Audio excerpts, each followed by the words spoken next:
Bismillahirrahmanirrahim. Dear students, lecture third and video third के साथ आपकी खिदमत में है तो लखा एडुकेट। पिछले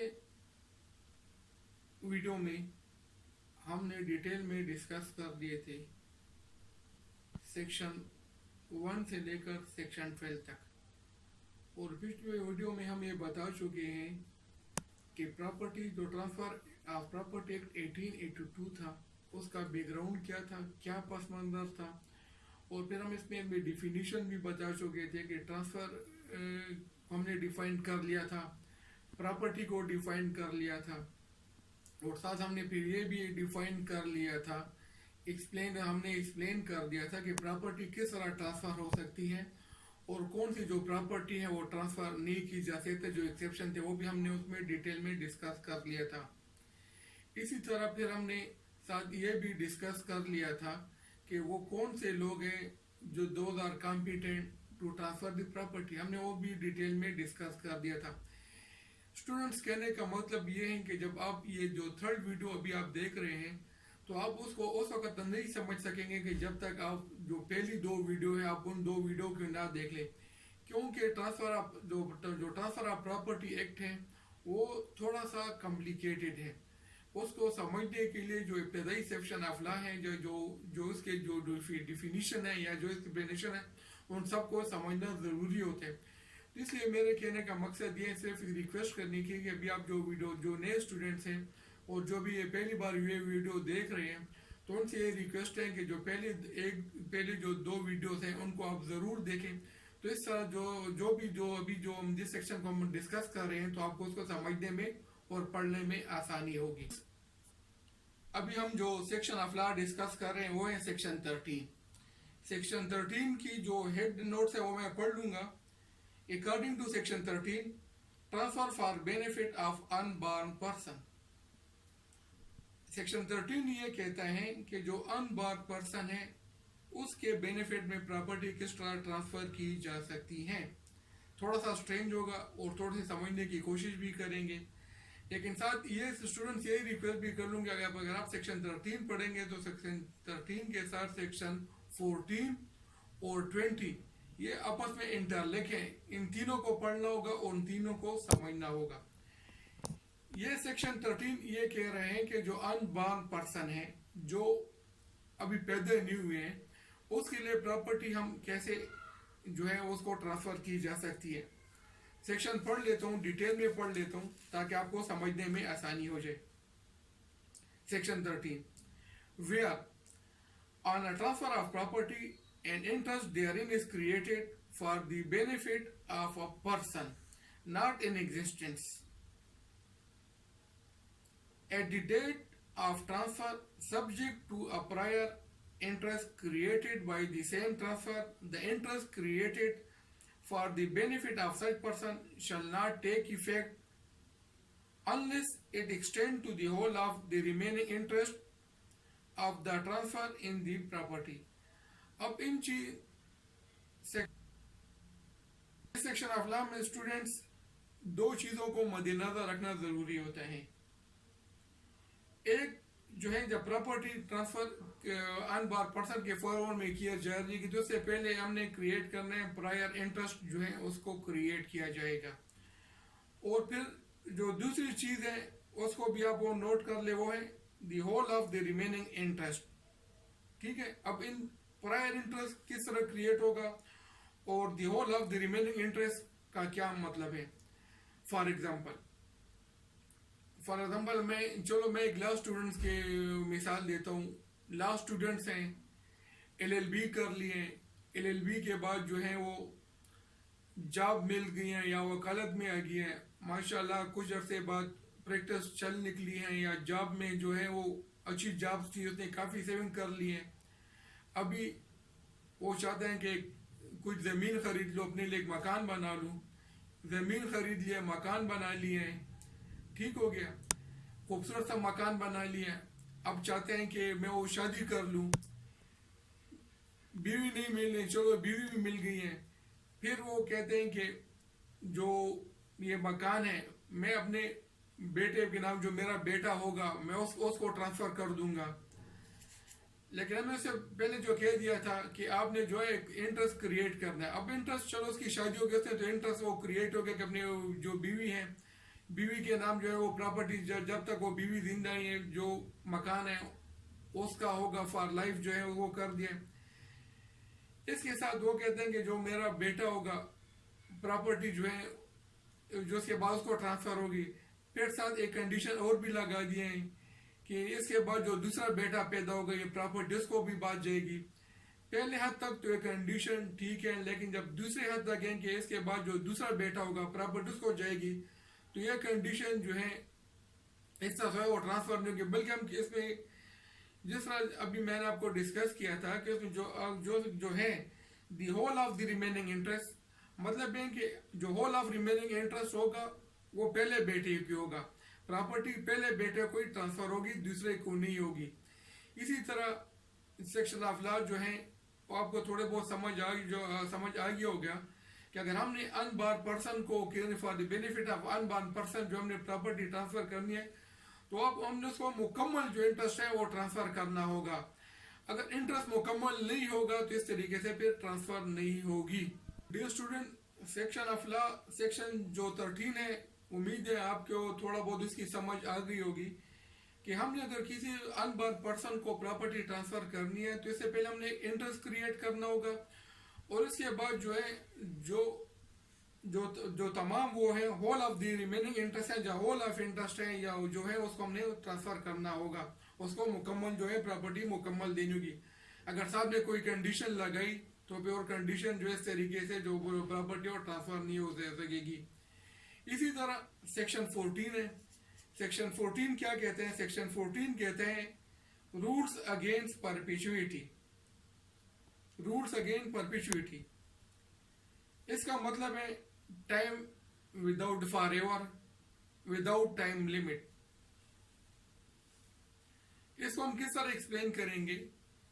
اس سیکشن آف لا کو ہے ہم کس طرح ایکسپلین کریں گے اور یہ سیکشن آف لا کا مقصد کیا ہے؟ تو تھوڑا سا اس چیز ہم نے سیکشن 13 کو فرسٹلی ریڈ آؤٹ کر لیا تھا, تو اسی طرح ہم سیکشن 14 کو بھی تھوڑا سا جو ہے اس کو ریڈ آؤٹ کر لیں گے تو اس میں ہمیں معلوم ہو جائے گا کہ سیکشن 14 کیا کہہ رہا ہے. No transfer of property can operate to create an interest which is to take effect after the lifetime of one or more person living at the date of such transfer, and the minority of some person who shall be in existence at the expiration of death period, and to whom, if he attain full age, the interest created is to so belong. اب section 14 کو سمجھنے کے لیے میں تھوڑا سا ایک example کا سہارا لینا پڑے گا. سیکشن 14 یہ کہتا ہے کہ جو پراپرٹی ہے آپ اس کو کس وقت تک ٹائی کر سکتے ہیں یا باندھ رکھ سکتے ہیں یا اس کو ہولڈ کیا جا سکتا ہے. سیکشن 14 یہ کہہ رہے ہیں کہ جو پراپرٹی ہے آپ اس کو مکمل طور پر جو ہے ٹائی اپ یا باندھا نہیں رکھا جا سکتا ہے. اب فرض کیا کہ ہم یہ کہتے ہیں کہ جو پراپرٹی ہے میں ٹرانسفر کر رہا ہوں اے کو, اے کے بعد جائے گی پراپرٹی جائے گی بی کو, بی کے بعد جائے گی پراپرٹی سی کو, سی کے بعد جائے گی پراپرٹی ڈی کو. اب اس طریقے سے جو ہے یا فار ایگزامپل میں کہتا ہوں کہ پراپرٹی میرے بعد جو ہے میرے بھائی کو ہوگی, میرے بھائی کے بعد میری بہن کو جائے گی, بہن کے بعد جو ہے بیٹی کو. اسی طرح میں سکسیسو انٹرسٹ کریٹ کر رہا ہوں. تو یہ جو سکسیسو انٹرسٹ جو کریٹ کیا جا رہا ہے اس کو فاربڈ یا اس کو منع کر دیا گیا ہے. اس کے اس طرح سے جو ہے پراپرٹی ٹرانسفر نہیں کی. وجہ کیا ہے کہ ایک تو پراپرٹی کا جو ہے ٹرانزیکشن ہے وہ رک جاتا ہے, اور دوسری بات یہ ہے کہ جب پراپرٹی ٹرانسفر ہوتی ہے تو گورنمنٹ کو ریونیو جنریٹ ہوتا ہے. ہم پراپرٹی خریدتے ہیں, ہم پراپرٹی فروخت کر دیتے ہیں تو ریونیو جو ہے اس طرح سٹامپ کی یا سٹامپ ڈیوٹی کے بعد میں گورنمنٹ جو ہے جو ریونیو جو ہے وہ جنریٹ ہو جاتا ہے. تو اس طرح جو سرکولیشن ہے وہ ایک طریقے سے رک جاتی ہے. لیکن اس کے ساتھ جو سیکشن 14 ہے یہ سیکشن کنیکٹڈ ہے سیکشن 13 کے ساتھ. اب ہم یہ کہتے ہیں کہ پراپرٹی ہے जिस तरह मैंने भी थोड़ी देर पहले बता दिया था कि हम ए प्रॉपर्टी ट्रांसफर कर रहे हैं बी को, बी के बाद प्रॉपर्टी जा रही है सी को, सी के बाद प्रॉपर्टी जा रही है डी को। अब जो ये चेन है, ये चेन कम से कम उस जगह पर खत्म हो जानी चाहिए ताकि वो बंदा जिसको ये प्रॉपर्टी ट्रांसफर हो रही है उसके पास पावर हो कि उस प्रॉपर्टी को उसको प्रॉपर्टी को मार्गेज कर सके, आगे फरोख्त कर सके। तो ये जो है उसको कम से कम उसके बाद जो है वो प्रॉपर्टी जो है किसी एक बंदे के पास आ जानी चाहिए जिसके पास मुकम्मल इख्तियार हो। इस तरह जो हम ये कहते हैं कि प्रॉपर्टी जाएगी ए के बाद जाएगी बी को, बी से बाद सी को और सी के बाद डी को। अब डी जो है ये सारे जो बंदे हैं उस वक्त ये जिंदा हैं, तो इसमें कोई मुमानत नहीं है, लेकिन कम से कम एक अल्टीमेट ऐसा बंदा होना चाहिए जिसके बाद आके जो प्रॉपर्टी जो है उसको फाइनली जो है वो ट्रांसफर हो और साथ उसके पास फिर प्रॉपर्टी को आगे मुंतकिल करने का इख्तियार भी हो।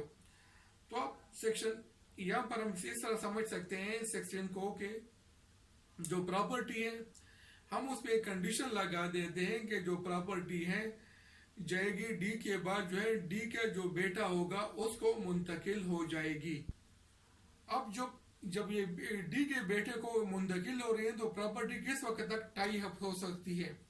तो ये जो सेक्शन ऑफ लॉ है वो सेक्शन ऑफ लॉ ये कह रहे हैं कि जो प्रॉपर्टी टाई अप होगी या इन जो बंदे जो जिनके फेवर में सक्सेसिव इंटरेस्ट है वो क्रिएट हो गया उस वक्त इनके पास रह सकती है कि जब तक वो माइनॉरिटी यानी उसका टाइम पीरियड नहीं दी गई लेकिन सिर्फ वो माइनॉरिटी का जिक्र है, जब तक जो डी का बेटा है माइनर रहेगा प्रॉपर्टी इनके पास रह सकती है या टाई अप हो सकती है। अब फर्ज कीजिए फॉर एग्जांपल हम कह रहे हैं कि जब तक डी का बेटा 21 साल का ना हो जाए या 25 साल का ना हो जाए तो प्रॉपर्टी या डी या जो बंदों का हमने जिक्र किया उनके पास रहेगी। तो क्या ये जो कंडीशन है ये वैलिड होगी? ये वैलिड इसी तरह नहीं हो सकती है क्योंकि इसमें जो सेक्शन ऑफ लॉ में जिक्र किया गया है कि प्रॉपर्टी उस वक्त इनके पास रहेगी कि जब तक जिसको मुंतकिल किया जा रहा है वो माइनर है और हम if he attain full age या उसको जो जब तक उसकी जो फुल एज है, फुल एज का मतलब है कि जब तक वो बालिग नहीं हो जाता तो उस वक्त तक जो है ये प्रॉपर्टी टाई अप हो सकती है। उसके बाद जो है प्रॉपर्टी मजीद मतलब है कि वो तो मजीद फिर जो है वो मजीद अरसे के लिए जो है प्रॉपर्टी को बंदे या एक बंदे के पास नहीं रखा जा सकता है। तो इस तरह फिर हम सेक्शन 13 पढ़ लें। सेक्शन 13 के साथ में 14 सेक्शन 13 कहते हैं कि प्रॉपर्टी है जो अनबार पर्सन को किस तरह ट्रांसफर किया उसका किस तरह ट्रांसफर हो सकती है और क्या तरीकेकार है। सेक्शन 14 ये कह रहा है कि जब तक वो जो बंदा है जो माइनर जिसके फेवर में प्रॉपर्टी ट्रांसफर नहीं हो रही है तो किस वक्त तक जो है ये प्रॉपर्टी टाई अप रह सकती है और एक टाइम लिमिट को बता रहे हैं। इसी तरह सेक्शन 20 है, सेक्शन 20, 13, 14 और सेक्शन 20 इनको हम एक उसमें लिंक में पढ़ेंगे तो समझने में आसानी हो जाएगी। स्टूडेंट्स हम सेक्शन 20 को डिस्कस करें तो सेक्शन 20 को डिस्कस करने से पहले इसका हेड नोट्स पढ़ना ज़रूरी है। हेड नोट को पढ़ते हैं। According to section 20, when unbarred person acquire vested interest on transfer for his benefit। दोबारा पढ़ते हैं। when unbarred person acquires vested interest on transfer for his benefit। जिस तरह कि हमने सेक्शन 13 को डिस्कस किया है, सेक्शन 13 ये कह रहे हैं कि अनबार पर्सन के फेवर में प्रॉपर्टी किस तरह ट्रांसफर होगी। ठीक है। सेक्शन 14 कह रहे हैं कि कब तक जो है ये प्रॉपर्टी टाई अप रहेगी या कब तक जो है उसको टाइम लिमिट को जो है वो डिस्क्राइब कर रहे हैं। और जो फॉरएवर है, जो अनलिमिटेड पीरियड है या जो फॉरएवर है जो मतलब है कि दायमी है, जैसे हम कहते हैं कि फॉरएवर जो है वो प्रॉपर्टी को टाई अप या एक जगह पर नहीं रखा जा सकता, उस पर जो है वो एक कदगन लगा रहे हैं। इस तरह सेक्शन 20 कह रहे हैं कि कब when unborn person acquire vested interest on transfer for his benefit. यानी जो अनबॉर्न पर्सन है उसको कब जो है वेस्टेड इंटरेस्ट जो है वो एक्वायर या हासिल कर लेता है. कंप्लीट सेक्शन पढ़ेंगे. Where on a transfer of property an interest therein is created for the benefit of a person not then living. Not then living का मतलब है कि उस वक़्त पैदा नहीं हुआ था. He acquires upon his birth unless a contrary intention appear from the term of the transfer. A vested interest, although he may not be entitled to the enjoyment thereof immediately on his birth.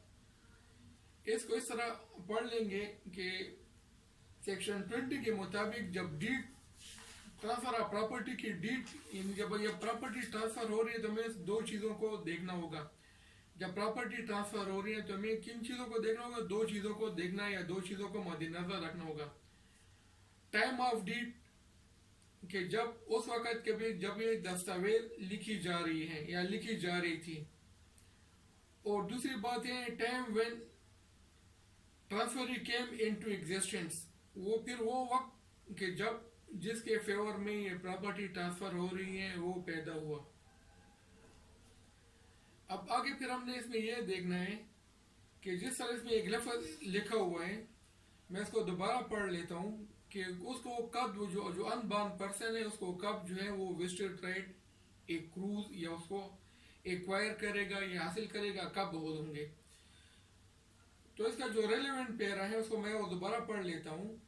He acquires, ही का मतलब है कि जो unborn person है he acquires upon his birth unless a contrary intention appear from the term of the transfer. इन उसको जो wasted rights हैं वो उसको हासिल हो जाते हैं कि जब वो पैदा हो जाते हैं. unless a contrary intention appear from the term of, या कोई इस किस्म की शर्त जो डीड में लिखी उसको थोड़ा सा डिटेल में डिस्कस कर लेते हैं.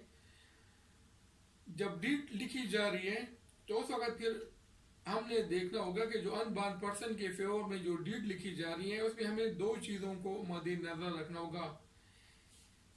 एक चीज़ ये है कि टाइम ऑफ ट्रांसफर गिवन, जब डीड लिखी जा रही है जो जब जिस वक्त ये प्रॉपर्टीज को मुंतकिल की जानी थी उसका टाइम जो है वो मेंशन है, उसका जिक्र है. अगर टाइम का जिक्र है तो फिर उस टाइम से जो है वो जो अनबॉर्न पर्सन है वो एक्वायर कर लेगा. अगर फर्स्ट का टाइम नहीं है, टाइम मेंशन नहीं है सेकेंड, उसमें time of transfer is not given. अगर उसमें टाइम ऑफ ट्रांसफर जो है वो नहीं दिया गया है तो फिर जैसे ही वो अनबॉर्न पर्सन है वो पैदा होगा उसको वेस्टेड राइट जो है वो एक्वायर हो जाते हैं, हासिल हो जाते हैं.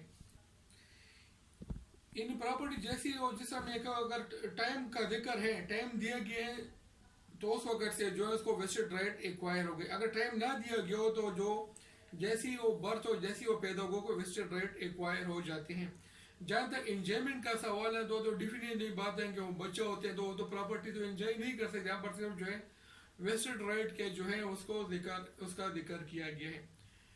थोड़ा सा आपके लिए आसानी के लिए फिर मैं इसको दोबारा दोहरा देता हूँ कि सेक्शन 13, 14 और 20 को हमने आपस में मिलकर या इकट्ठे जो है उसको पढ़ना होगा. जब तक इसको हम इकट्ठे नहीं पढ़ेंगे तो उसको अलग-अलग जो है हमारी समझ में नहीं आ सकते हैं.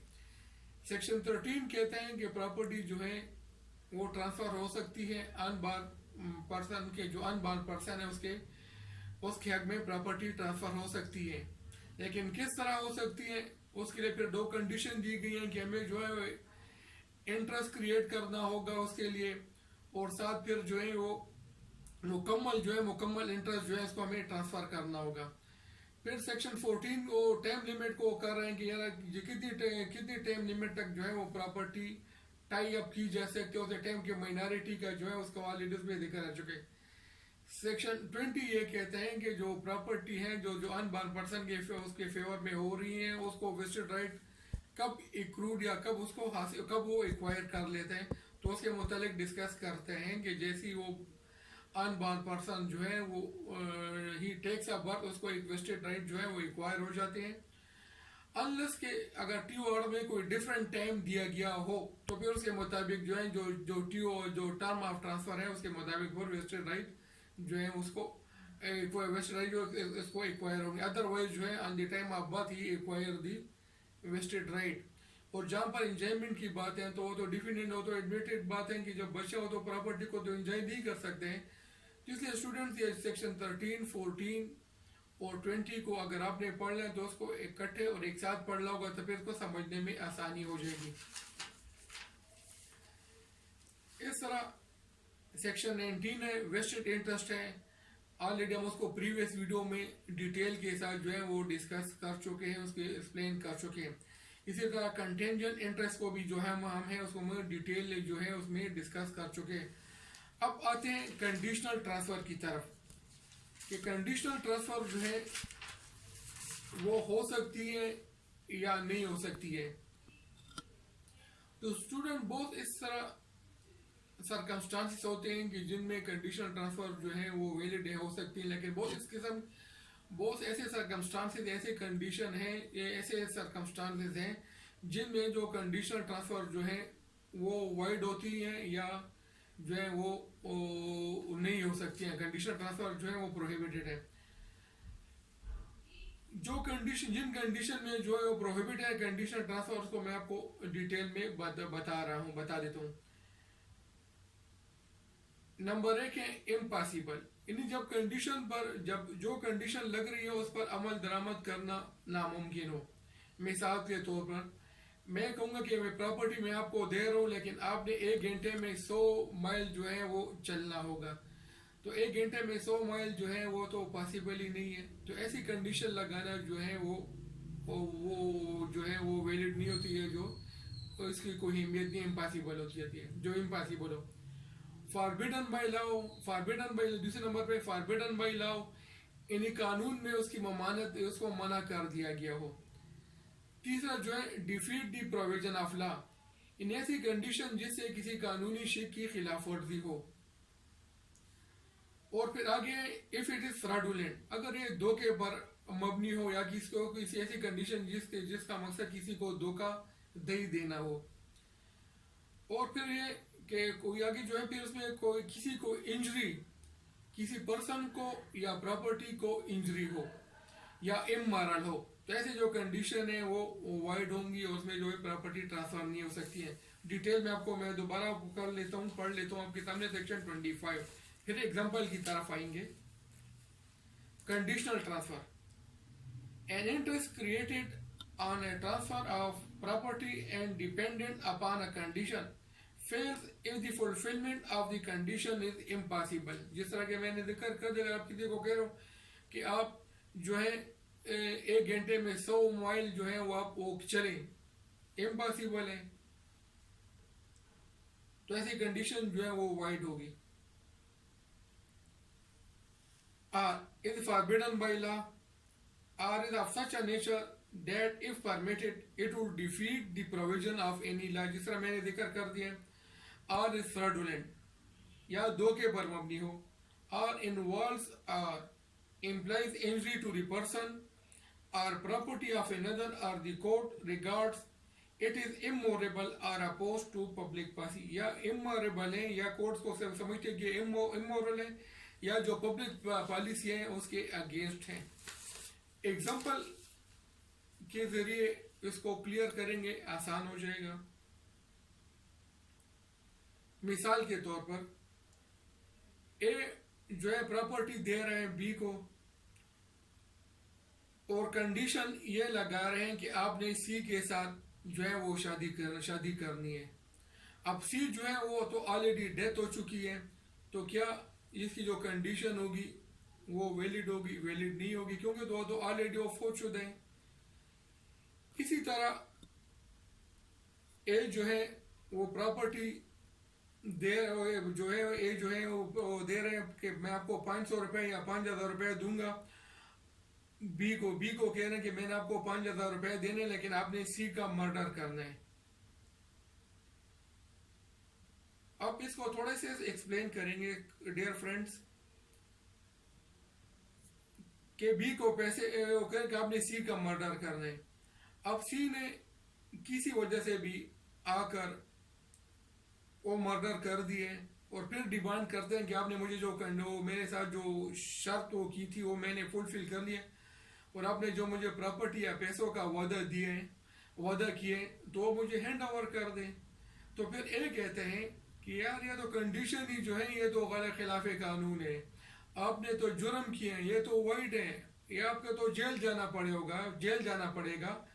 تو اس طرح اگر اس قسم کی جو کنڈیشن ہے یہ لگائی جائے تو یہ کنڈیشن جو خلاف قانون بھی ہوتی ہے، اور زیادہ ایسی چیزوں سے پھر احتیاط بھی جو ہے وہ برتنا چاہیے. پھر ایسی کنڈیشن جو ہے جو کورٹس آف لا ہے اس کو انفورس نہیں کر سکتی، نہ انفورس ہوتا ہے، بلکہ ایک جرم ہے، اور جرم کے جو بھی کوئی جرم کرے گا قانون جو ہے اس کو جرم کے مطابق سزا دے گا. اسی طرح پھر اگلی اگزامپل ہے،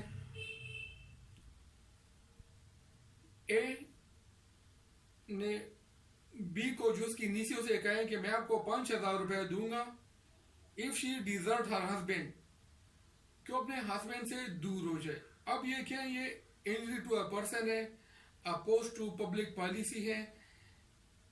تو اس طرح یہ جو کنڈیشن جو ہے یہ اس کی کوئی قانونی اہمیت یہ نہیں ہے. یہ جو کنڈیشن لگائیں کہ بی سے کہیں کہ میں آپ کو 5,000 روپے دوں گا یا ٹرانسفر کروں گا یہ پراپرٹی، جو بی جو اس کی نیسی ہے کہ آپ اپنے جو ہسبینڈ ہے اسے ڈیزرٹ ہر ہسبینڈ.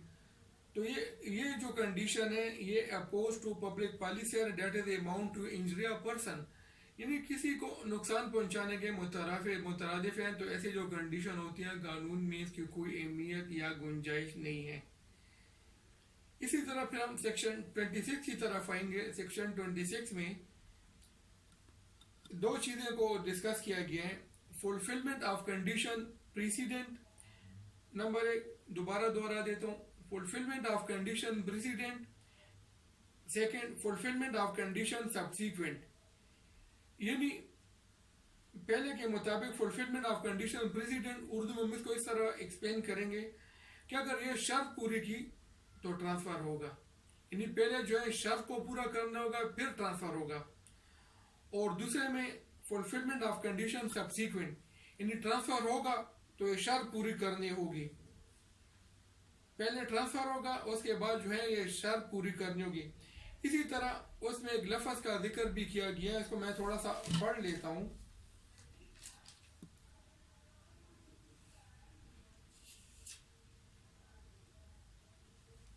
سیکشن 26 کو ریڈ آؤٹ کر لیتے ہیں. Fulfillment of condition precedent, where the term of property impose a condition to be fulfilled before a person can take an interest in the property, the condition shall be deemed to have been fulfilled if it has been substantially complied with.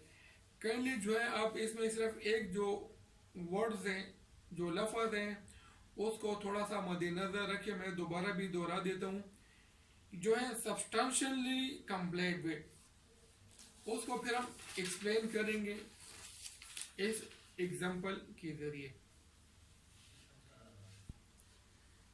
Students ہم اس کا وہ جس طرح میں نے کہا کہ جو ورڈ ہے سبسٹانشلی اس کو ہم تھوڑا سا ایکسپلین کر رہے ہیں ایگزامپل کے ذریعے. مثال کے طور پر اے نے بی کے ساتھ وعدہ کیا ہے، اس کا کہا کہ میں آپ کو 5,000 روپے دوں گا اگر آپ نے سی ڈی اور ای کی رضامندی کے ساتھ شادی کی. اب ای کی تو ڈیتھ ہو چکی ہے، ای فوت شدہ ہے، بی نے جو ہے وہ سی ڈی سے کی رضامندی حاصل کر لی ہے. تو ایسی صورت میں پھر یہ مان لیا جائے گا کہ بی نے جو شرط یا جو کنڈیشن تھی اس کو فلفل کر لیا ہے، کیونکہ جو میجر پورشن تھا وہ میجر پورشن کی کمپلائنس ہو چکی ہے. سی ڈی سے آلریڈی ہونے سے اس کی رضامندی جو ہے وہ حاصل کر لی. اسی طرح اے نے بی کے ساتھ 5,000 روپے ٹرانسفر کرنے کا کنڈیشن کی یا شو کیا کہ میں آپ کو 5,000 روپے دوں گا اگر آپ نے سی ڈی اور ای کے ساتھ جیسے رضامندی حاصل کر کے آپ نے شادی کر لی. اب بی نے شادی کر لی لیکن بعد میں جو ہے سی ڈی ای سے رضامندی حاصل کر لی. تو ایسی صورت میں جو ہے وہ جو کنڈیشن ہے اس کا کمپلائنس نہیں ہوا ہے اور اسی طرح بی کا کوئی رائٹس نہیں بنتے ہیں کہ وہ جو اس نے اے نے جو ٹرانسفر پیسوں کا یا کسی اور چیز کا جو عہد کیا ہے وہ اس کو وہ کرے، اس کا مطلب ہے اس کا کیا ڈیمانڈ کرے. اسی طرح ہم اور ایگزامپل کی طرف بھی آئیں گے جو ہے وہ ٹرانسفر ہے کنڈیشنل آن ہیپننگ اور not happening of specific event جو ہے اس کو بھی ہم تھوڑا سا جو ہے ایکسپلین کریں گے ایگزامپل کے ذریعے. اردو میں سر ہم سمجھ سکتے ہیں یہ ہم آپ کو اس صورت میں جو ہے یہ پراپرٹی ٹرانسفر کریں گے کہ آپ نے شرط پوری کی. اگر آپ نے شرط پوری نہ کی تو معاہدہ منسوخ ہوگا. مثال کے طور پر اے جو ہے ٹرانسفر کر رہے ہیں فار بی فار لائف کہ یہ جو فارم ہے میں آپ کو فار لائف دے رہا ہوں، بٹ کنڈیشن یہ لگا رہے ہیں کہ آپ نے جو ہے اس میں جو درخت ہیں وہ نہیں کاٹنے ہیں. اگر درخت کاٹ لیے تو یہ معاہدہ جو ہے منسوخ ہوگا. اسی طرح بی نے جو ہے درخت کاٹ لیے تو اس معاہدے کو منسوخ تصور ہوگا یا وہ منسوخ ہو جائے گا. ایک اور ایگزامپل بھی ہے، سمپل سی ایگزامپل ہے، سیکشن 31 میں دیا گیا ہے، میں آپ کو ریڈ آؤٹ کر دیتا ہوں. A transfer a farm to B provided if B shall not go to England within 3 years after the date of the transfer, his interest in the farm shall cease. B does not go to England within the term prescribed, his interest in the farm ceases. Simple سی example ہے، بآسانی جو ہے وہ سمجھ میں آ جاتی ہے، آدمی جو ہے بآسانی سمجھ سکتے ہیں. ڈیئر اسٹوڈنٹس، اس ویڈیو میں ہم نے جو سیکشن ڈسکس کیے ہیں، پراپرٹی جو ہے جو ٹرانسفر ہو رہی ہے ان فیور آف دی انبار پرسن جو ہے سیکشن 13، 14 اور 20 کو ہم نے ڈسکس کیے ہیں کہ کس طرح پراپرٹی جو ہے وہ انبار پرسن کے فیور میں ٹرانسفر ہوگی، کب تک ٹائی اپ کی جائے گی، اور کس طریقے سے جو ہے جو انبار پرسن ہے وہ کب جو ہے وہ ویسٹرڈ رائٹس کو ایکرو ہو جاتے ہیں. اسی طرح ٹرانسفر جو تھی وہ کنڈیشنل ٹرانسفر ہے، ہم نے اس کو بھی ڈسکس کیے ہیں. امید ہے یہ ویڈیو آپ کے لیے ایگزام کے لیے اور بعد میں اگر کمپیٹیٹیو ایگزام یا اگر پریکٹیکل لائف میں اگر آپ آ گئے، اللہ پاک کرے، اللہ پاک کو کامیاب کرے، تو آپ کے لیے مفید ہوگی انشاءاللہ. آپ کے اس کے لیے ایک فائدہ مند ثابت ہوگی. اور جو بھی کوشچن آپ ٹرانسفر آف پراپرٹیز سے آئیں گے تو آپ بآسانی اس کو پک کر سکیں گے. اگر پریکٹیکل لائف میں اگر آپ انٹر ہوئے اور پریکٹیکل لائف میں پراپرٹی کے متعلق جو ہے کوئی کیسز آپ کے پاس آئے تو آپ کو سمجھنے میں، اس کو سالو کرنے میں آسانی ہوگی. ڈیئر اسٹوڈنٹس، آخر میں آپ سے ریکویسٹ ہے کہ آپ ہماری ویڈیو کو دیکھیں، اس کو لائک کریں اور سبسکرائب کریں تاکہ زیادہ سے زیادہ زیادہ سے زیادہ جو اسٹوڈنٹس ہیں یا جو پراپرٹی سے متعلق ان کے کوئی انٹرسٹ ہے یا کسی ایگزام کے لیے وہ تیاری کر رہے ہیں تو ان کو جو ہماری جو بھی ویڈیو ہیں ان کو پہنچتی رہے. اور جو ہمارے شکر الحمدللہ، میں آپ سب کا شکر گزار بھی ہوں کہ ہمارے جو ویورز کی تعداد ہے دن بدن بڑھ رہی ہے. شکریہ.